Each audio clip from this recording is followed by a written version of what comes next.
नमस्कार, स्वागत है आपका अपने YouTube channel KC and music में, जहां हम संगीत सीखेंगे सरल भाषा और आसान तरीकों से। यहां हम लाए हैं आपके लिए एक ऐसी सीरीज़ जिसमें हम गिटार सीखेंगे केवल 20 दिनों में। इस वीडियो में हम जानेंगे कि गिटार क्या होता है, कैसा होता है, इसके मेन पार्ट्स क्या होते हैं, क्या क्या इंपॉर्टेंट चीज़ें होती हैं जो हमको जाननी ज़रूरी है। तो पहले मैं बेसिकली आपको बता दूं, 3 टाइप के गिटार होते हैं: एकॉस्टिक, इलेक्ट्रिक और बेस। इलेक्ट्रिक और एकॉस्टिक गिटार में 6 स्ट्रिंग होती हैं, दोनों में सेम 6 स्ट्रिंग्स होती हैं। इनका जो बेसिक डिफरेंस है वो ये है कि एकॉस्टिक गिटार बिना प्लगइन्स के या बिना किसी एम्पलीफायर के हम प्ले कर सकते हैं, कहीं पे भी ले जाके कहीं पे भी बैठ के बजा सकते हैं। इलेक्ट्रिक गिटार में ऐसा नहीं है। इलेक्ट्रिक गिटार में हमको सबसे पहले एम्पलीफायर से अपने गिटार को कनेक्ट करना होता है और उसके बाद उसमें से साउंड जनरेट होता है। थर्ड टाइप ऑफ गिटार होता है bass guitar. Bass guitar mainly नाम से ही पता चल रहा है बेस, तो ये गिटार जो होता है इसमें मेनली 4 स्ट्रिंग्स होती हैं जो कि हमारे नॉर्मल एकॉस्टिक और इलेक्ट्रिक गिटार के स्ट्रिंग से ज़्यादा मोटी होती हैं। अभी मेरे हाथ में जो गिटार है उसे कहते हैं एकॉस्टिक गिटार, जो कि एक ड्रेडनॉट गिटार है। एकॉस्टिक गिटार्स में भी वैरायटीज़ होती हैं, जैसे कि ड्रेडनॉट गिटार, कटअवे गिटार। और ये जो 2 मेन डिफरेंस होते हैं गिटार में वो इसीलिए होते हैं क्योंकि ये जो ड्रेडनॉट गिटार होते हैं ये पूरे कवर्ड होते हैं, फुल बॉडीड गिटार जिसको हम बोलते हैं। और जो कटअवे गिटार होते हैं उनमें यहाँ से आपको एक कट मिलेगा, जो डिज़ाइन मिलेगी यहाँ से कट आउट होते हैं मेनली। वो इसीलिए होते हैं ताकि वो लीडिंग करने के लिए या फिर हम जो भी कोई टोन बजाएंगे गिटार के लिए वो ज़्यादा नीचे तक बजा सकें। ये जो गिटार होते हैं बेसिकली ये होते हैं, इनमें जो साउंड प्रोड्यूस होता है ड्रेडनॉट गिटार में वो ज़्यादा लाउड होता है, ज़्यादा भराव होता है इनके गिटार में, इसीलिए हम ये गिटार यूज़ करते हैं। अभी मेरे हाथ में ये जो ड्रेडनॉट गिटार है, पहले मैं आपको इसके पार्ट्स के बारे में बता देता हूँ। तो सबसे पहले हम देखते हैं कि ये जो पोर्शन होता है इसको बोलते हैं हेड। उसके बाद आते हैं ये वाला जो पोर्शन होता है इसको बोलते हैं नेक, और ये होती है हमारी साउंड बॉडी।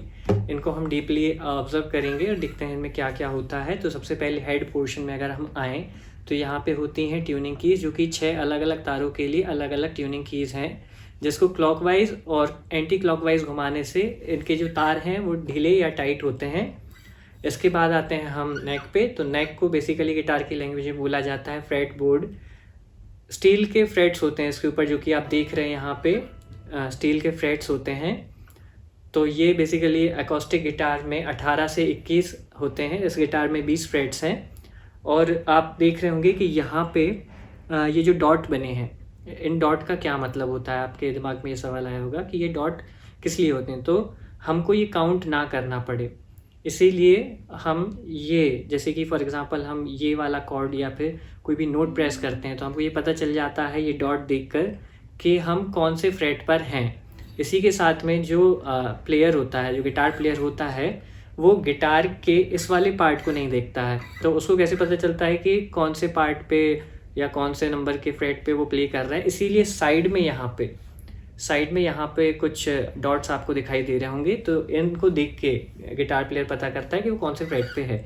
अब हम आते हैं साउंड बॉडी की तरफ। तो ये हमारी बेसिकली साउंड बॉडी होती है। इसमें जो मेजर पार्ट होता है इसको कहते हैं ब्रिज, जिस पे हमारे 6 तार सधे होते हैं। ओके, और ये होती हैं इसकी जो नट्स होते हैं, जिनकी वजह से ये तार निकलते नहीं हैं अपने फ्रेट बोर्ड से, और इनको लगाना या इनको निकालना काफ़ी आसान होता है। इनकी वजह से इनको निकाल के हम अपने तारों को निकाल सकते हैं और वापस इनको टाइट करके इनको लगा सकते हैं। ओके, तो ये हो गया हमारा बेसिक पार्ट गिटार का।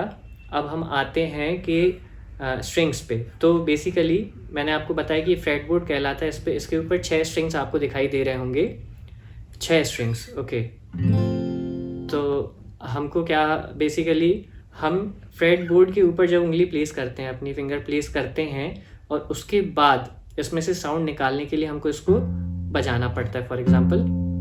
तो इसके साथ साउंड ऐसे क्रिएट होता है। ओके, तो ये जो 6 स्ट्रिंग्स हैं, बेसिकली हमारा जो गिटार होता है स्टैंडर्ड ट्यूनिंग पे ट्यून किया जाता है, इसी वजह से इनके नाम होते हैं। तो सबसे पहले मैं स्टार्ट करूं कि सबसे पतली वाली जो स्ट्रिंग होती है इसका नाम होता है ई।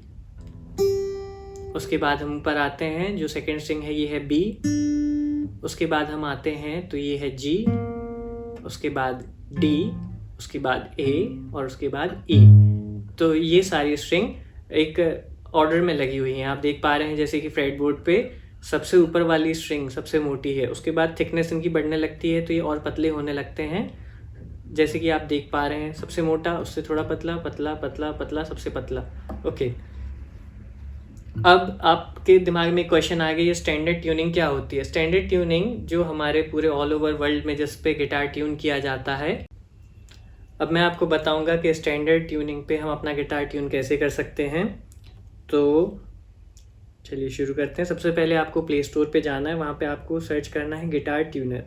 गिटार ट्यूनर सर्च करने के बाद आपको जो ऐप दिखेगा गिटार ट्यूना इसको आपको ओपन कर लेना है, इसको इंस्टॉल कर लेना है। मैंने ऑलरेडी इसको इंस्टॉल किया हुआ है तो मैं डायरेक्ट ओपन कर लेता हूँ।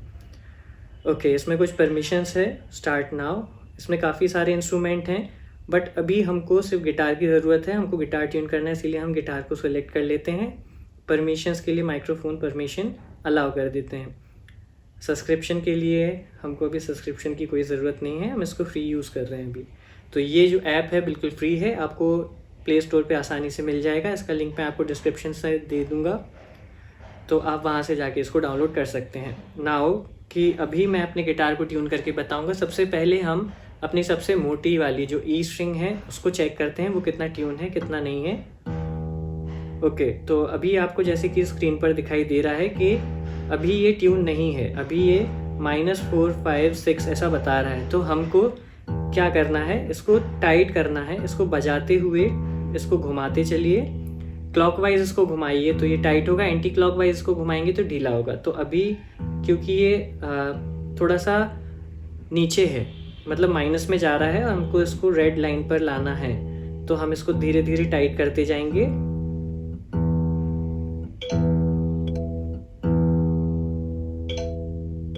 ओके, ठीक है।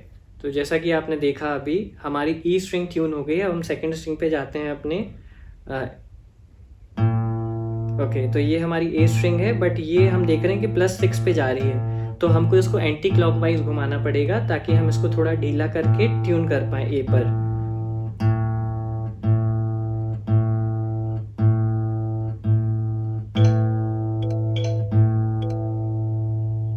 ओके, तो जैसा कि आपने देखा कि हमारी सेकंड स्ट्रिंग भी ट्यून हो गई, इसी तरह हम बाकी की स्ट्रिंग्स को भी ट्यून कर लेंगे। जैसे कि ये भी माइनस पे ही जा रहा है अभी भी, तो इसको हम टाइट करेंगे, क्लॉकवाइज इसको घुमाया।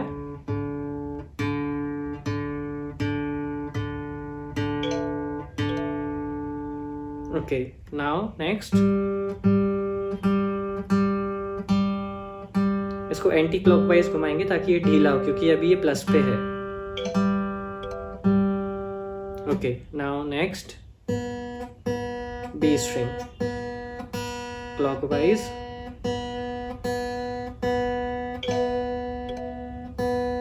ओके, नाउ फर्स्ट स्ट्रिंग ई।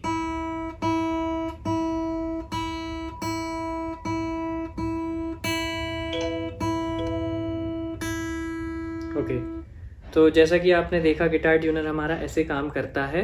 इसी तरीके से आपको अपना गिटार ट्यून कर लेना है।